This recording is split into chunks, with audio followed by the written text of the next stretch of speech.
प्रिय बच्चों, आज Hameed Ahmad memorial girls inter college से मैं आपको कक्षा 8 के बच्चों को अनिवार्य संस्कृत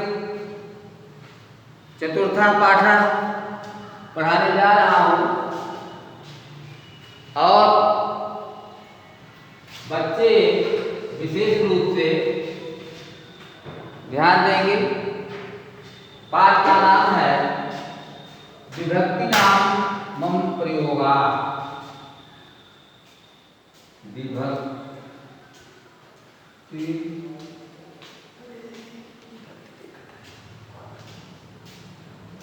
नाम मम प्रयोगा।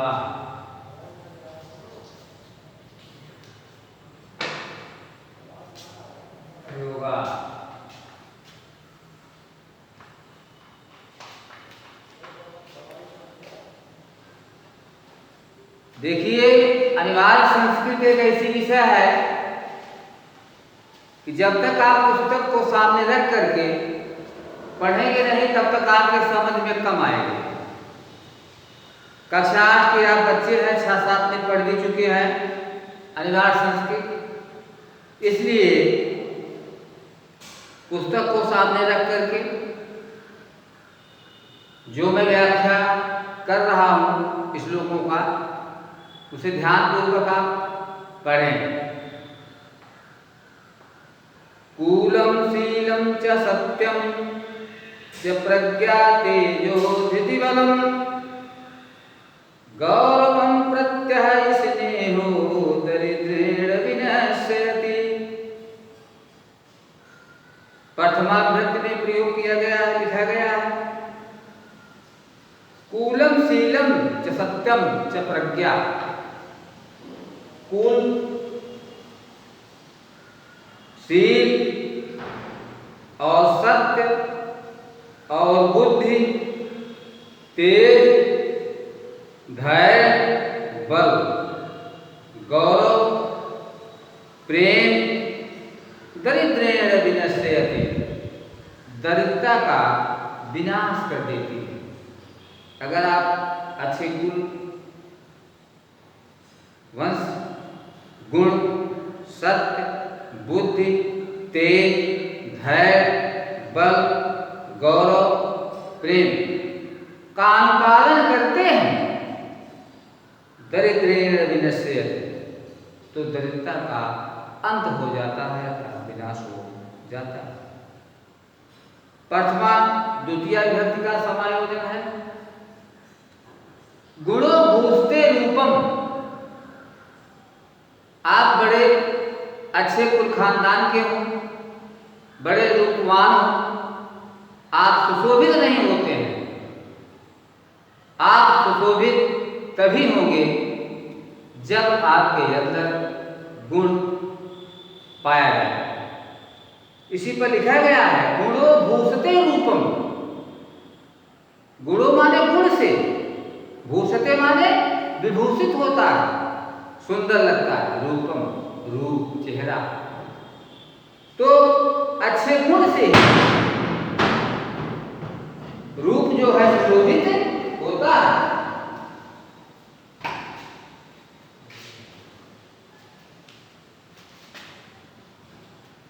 हाँ बच्चों,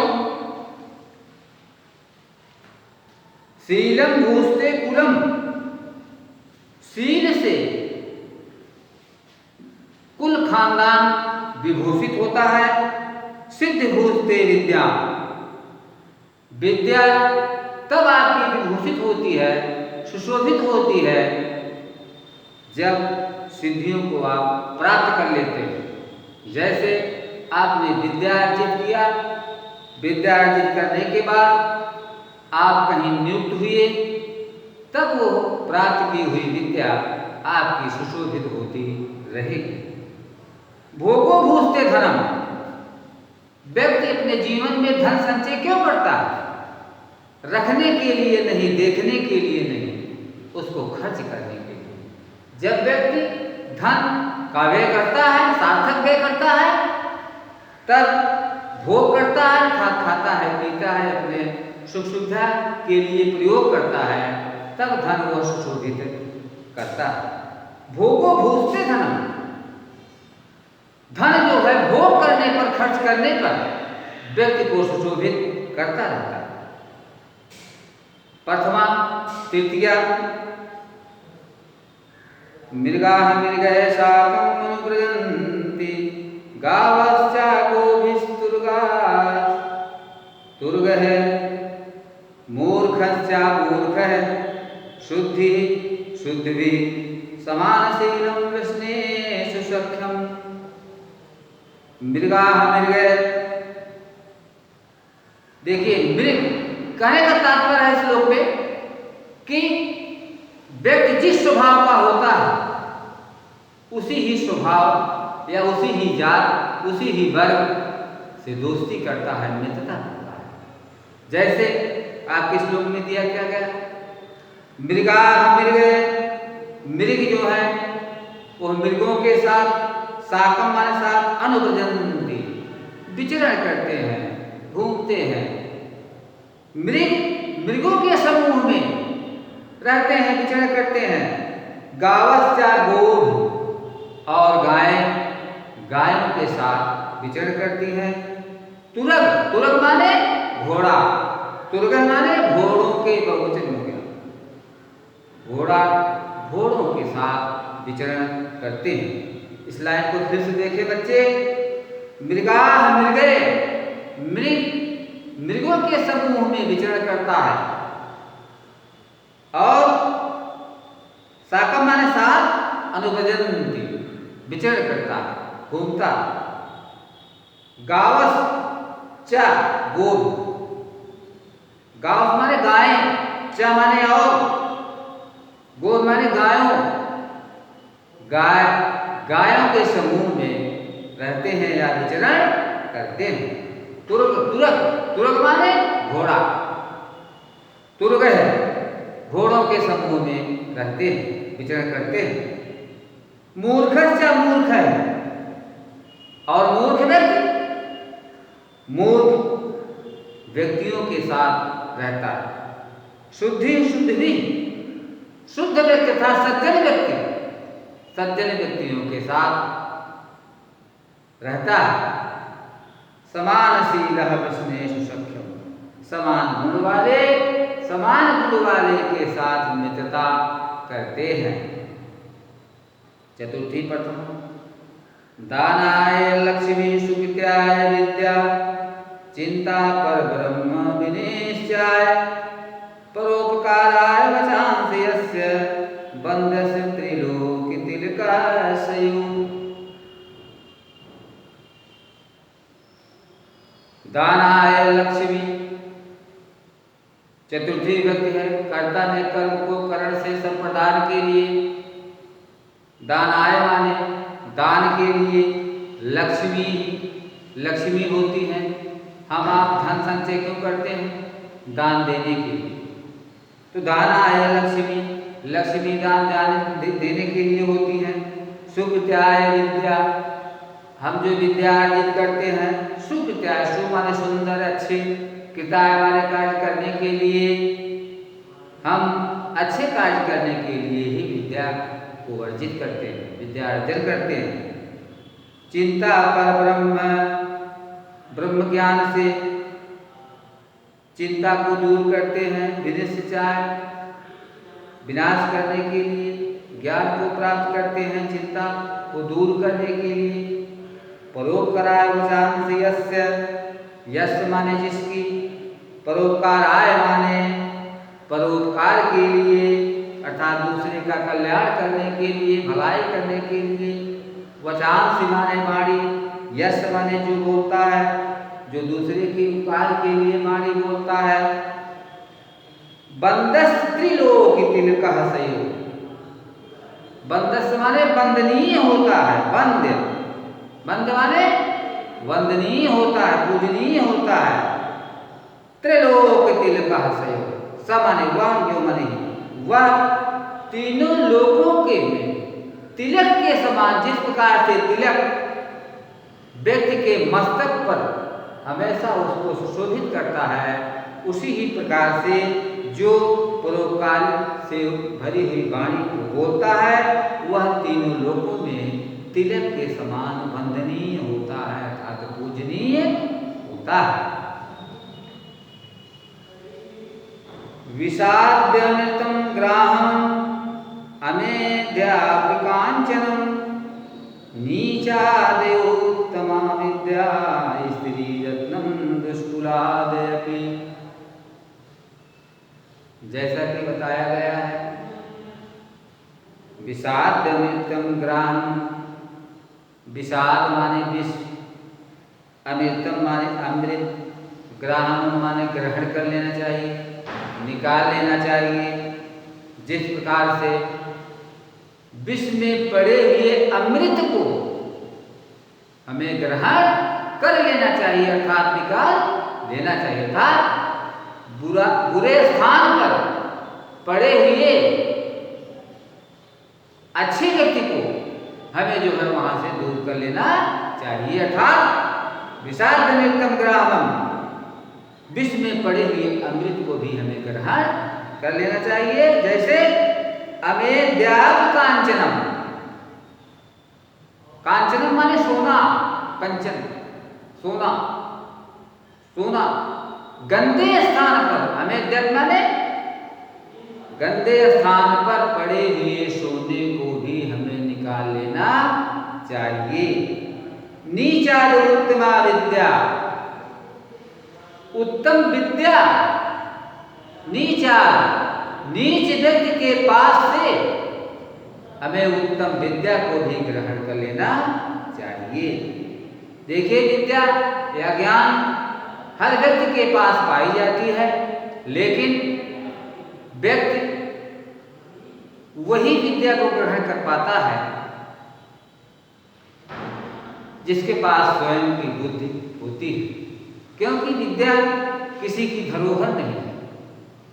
विद्या को वर्धित करना वो आपके ऊपर है, आपकी बुद्धि क्षमता कितनी है, इसलिए आप उसी ही प्रकार से विद्या को वर्धित कर सकते हैं। नीचादयोत्तमा विद्या, ज्ञान हर व्यक्ति के पास होता है, लेकिन ज्ञान लेने वाला चाहिए। जिस प्रकार से कहावत कही जाती है, मूर्ख व्यक्ति के से बुद्धिमान व्यक्ति ज्ञान को वर्जित कर लेता, लेकिन एक मूर्ख व्यक्ति बुद्धिमान व्यक्ति से वो कुछ भी ग्रहण नहीं कर पाता। इसलिए शास्त्र क्या कहता है, नीचादयोत्तमा विद्या, नीच व्यक्ति के पास से उत्तम विद्या को भी हमें ग्रहण कर लेना चाहिए। स्त्री रत्नम दुष्कुलाद अपि, स्त्री रत्नम, स्त्री रत्न दुष्कुल अर्थात बुरे कुल खानदान में पड़ी हुई स्त्री रत्न को भी हमें निकाल लेना चाहिए। हस्तस्य भूषणं दानं सत्यस्य कंठस्य भूषणं श्रोतस्य भूषणं शास्त्रं भूषणे किं प्रयोजनम्। हस्तस्य भूषणं दानं, हस्तस्य माने हाथ का, भूषणम माने गहना, दानम माने दान होता है। हाथ का गहना दान देने से होता है। कितना भी सोना चांदी तमाम जेवरों का लोग प्रयोग करते हैं, लेकिन फिर भी उनका हाथ सुशोभित नहीं होता है। सुशोभित किससे होता है?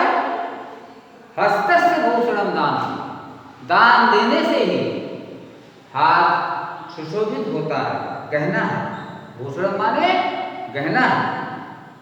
सत्यम कंठस्य भूषणम, सत्य, गले में आप हीरे मोती जवाहरात कितने कीमती बहुमूल्य धातुओं के बने हुए आप जेवरात पहनते हैं, फिर भी आपका गला सुशोभित क्यों नहीं होता? इसलिए कि कंठस्य भूषणम सत्य, सत्य एक शब्द ऐसा है कि सत्य मात्र बोलने से ही आपका गला सुशोभित होने लगता है। इसलिए सत्य कंठस्य भूषणम, सत्य बोलने से ही गले का आभूषण होता है। नीचारु, श्रोतस्य भूषणम शास्त्रम, श्रोतस्य माने कान का, भूषणम माने गहना, शास्त्र माने शास्त्र की बातों का ज्ञान अर्जित या शास्त्रार्थ करने से ही कान का, या शास्त्र की बातों को सुनने से ही कान का गहना होता है, अर्थात कान सुशोभित होता है। इसलिए शास्त्र में कहा गया है क्या, भूषण किम प्रयोजन। तो हस्तस्य भूषणम दानम, हाथ का गहना दान देने से होता है। सत्य कंठस्य भूषणम, गले का गहना सत्य बोलने से होता है।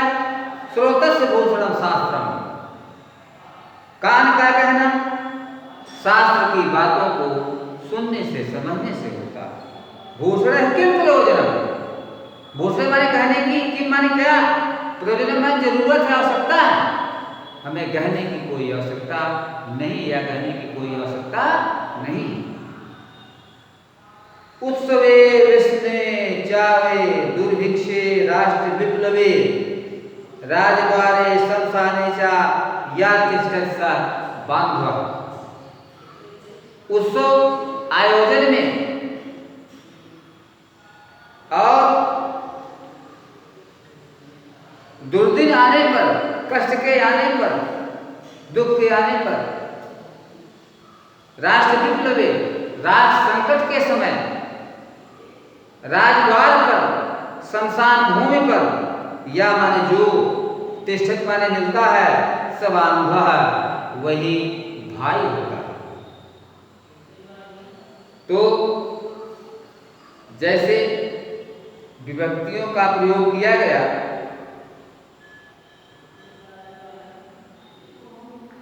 प्रथमा, द्वितीया, तृतीया, चतुर्थी प्रथमा, पंचमी प्रथमा, षष्ठी प्रथमा, सप्तमी, सातों विभक्तियों का इसमें प्रयोग किया गया है।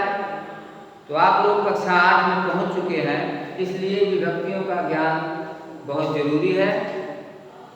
तो अगले पीरियड में मैं आपको इसके आगे फिर से बताऊंगा। तब तक के लिए मैं अपने बच्चों को प्यार से भरा हुआ आशीर्वाद देता हूँ।